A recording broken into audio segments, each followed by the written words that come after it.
So today on Colorado Mountain Living, we are working on the Tacoma. So we've got cube lights on the front, or ditch lights on the front of the truck. We've got a light bar on the front of the truck, but we don't have any way to turn them on and off. The Tacoma has a nice control panel, which I'll show you.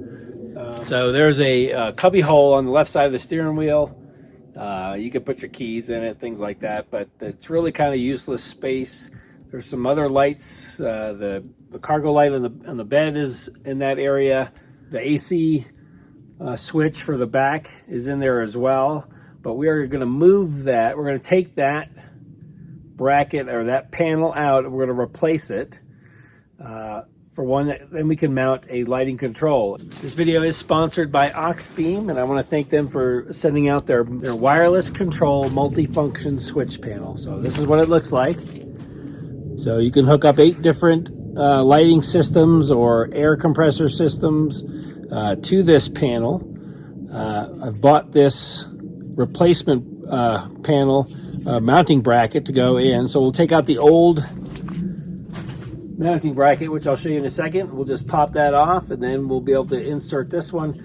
It does come with another switch for the cargo light, the cargo bed light, because that one is horizontal, and they gave us one that is printed vertical, so it'll look more factory installed, which is what I want. I don't want things hanging from the mirror or bolted to the dash. I want it to look factory made. So that's the whole point of getting this new bracket. New panel, and then using the Auxbeam wireless remote multifunction panel because it fits in there perfect. So I've already mounted that. I put some screws in the back, and so that's held in. This will then connect to the control box that goes under the hood. So anyway, let's get to it.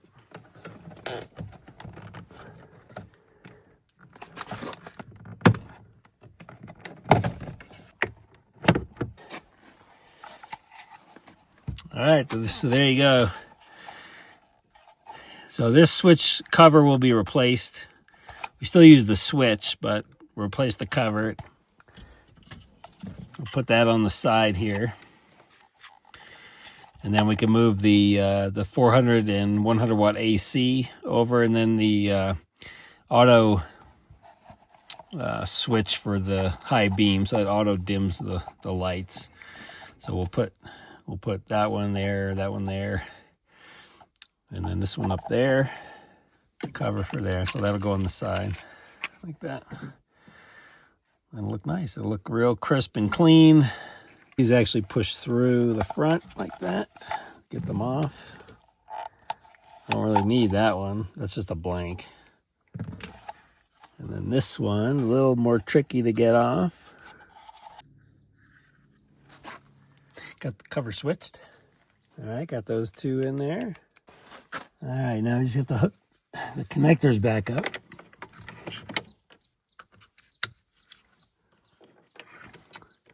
One nice thing is that they're all different connectors, so you don't have to worry about getting the wrong one plugged in. Before I shove that through, there's another extension on here that we need to connect. This is the switch assembly that goes under the hood.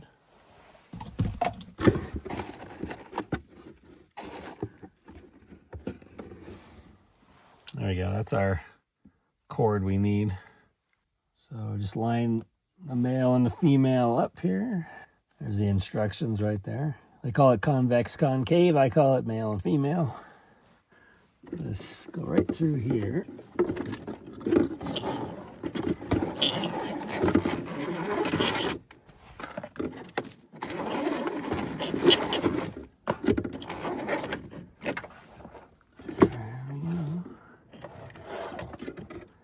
We're going to have to do some modifications. This is going to have to get cut out. Nothing connects to here. All the connections are right there.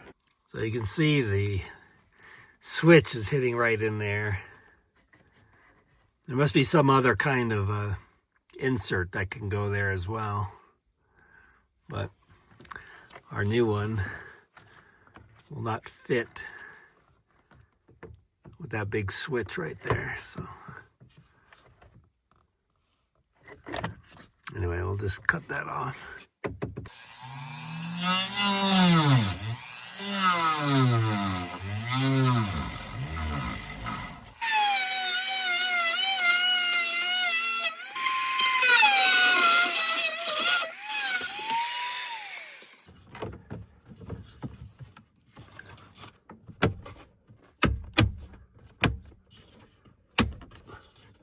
We got that in place. We'll need some, should get some blank ones to put in there so it doesn't look silly. But it looks like it seats in there pretty nice, so.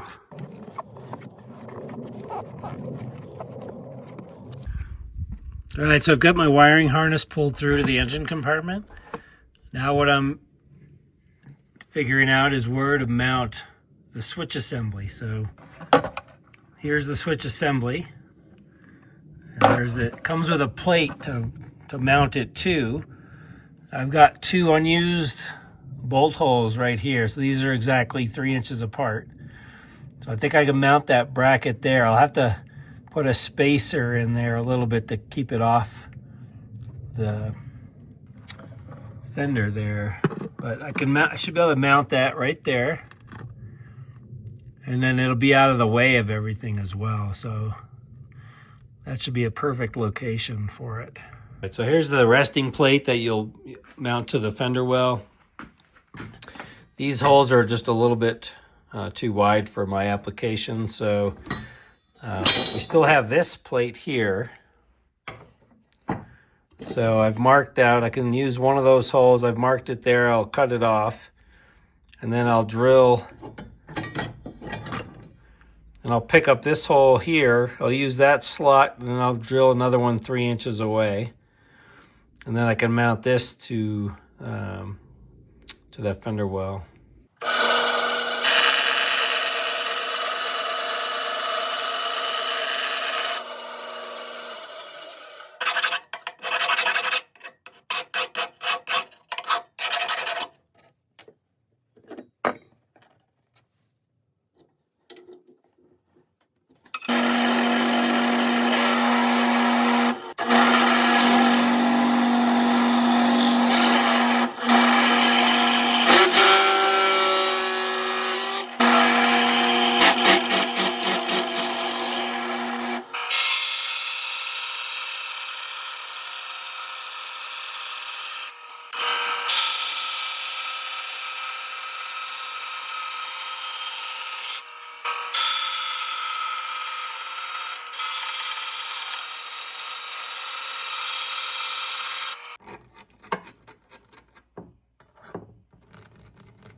Okay, here's the final setup of the Auxbeam switch assembly.